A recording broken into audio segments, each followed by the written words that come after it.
Председателе, овака почитувана колешка, вие вчера ми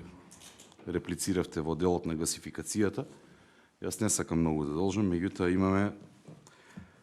како претходна влада со што да се пофалиме, меѓутоа гледаме дека во овие изминати 4-5 години апсолутно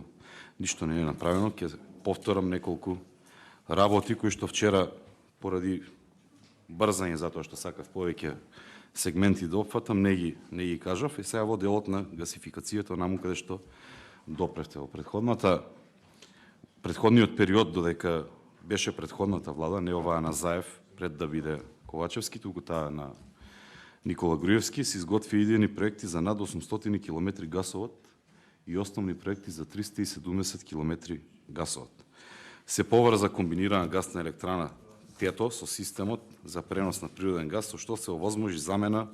на мазутот со природен газ како еколошки енергенс и се допринесе за намалување на сметките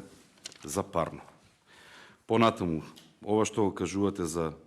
интерконекторот, Македонија и Грција, да, токму така се склучи договор во време на владењето на СДСМ, меѓутоа уште во 2015 година си има склучен договор за да се превземат чекори, значи тоа е уште претходно направено. Што се случува со овие делници Штип, Радовиш, Гевгелија, Струмица, Гостивар, Кичево, кои што од 2012 година имаат проектна документација, тоа се многу километри гасификација и на крајот на криштата би кажал дека не се мери успешноста во гасификацијата според километражата на изградени линии, туку се мери во приклучоци на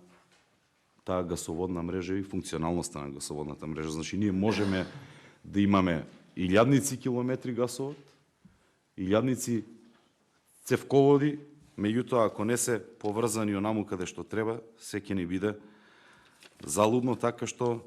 еве гледам дека има тренд на намалување на користењето на гасот во Куманово, во Струмица, оние два града кои што се гасифицирани поради нестабилната цена или поради зголемувањето на цената, посебно ете во Куманово околу 200% е зголемена цената на гасот и таму училиштата и градинките веќе повторно се враќаат на старото грејење. Во Струмица имаме околу 90% зголемување на цената на гасот и така натаму.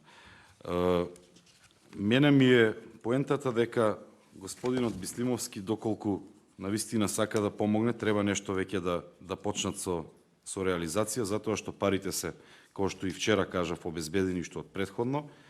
од Дојче и од Ерсте банка, и тие пари веќе ги имаме, само треба желба да се почне со работа, за да се реализира она што се ветува, а при тоа би помогнале и на заштита на животна средина и така натаму. Дополнително, доколку имаме ние поголема побарувачка и потрошувачка на газ, ќе имаме постабилна цена, затоа што во Газпром не се преговара за 210 или 200 цистерни, туку таму се преговара за поголеми количини, за да се добие постабилна цена и поевтина цена, со што повторно би се вратиле и би се приклучиле овие субјекти на гасоводната мрежа. Ке повторам, не може успешноста да мериме во километри. Еве, ако веќе зборуваме за километри, во времето на ВМРО-ДПМН се имаат направено повеќе, 370 километри. Успешноста се мери во тоа колку субјекти се имаат приклучено на таа гасоводна мрежа и дали е функционално. Меѓутоа гледаме дека ништо не функционира во нашата држава во поглед на гасификацијата. Благодарам.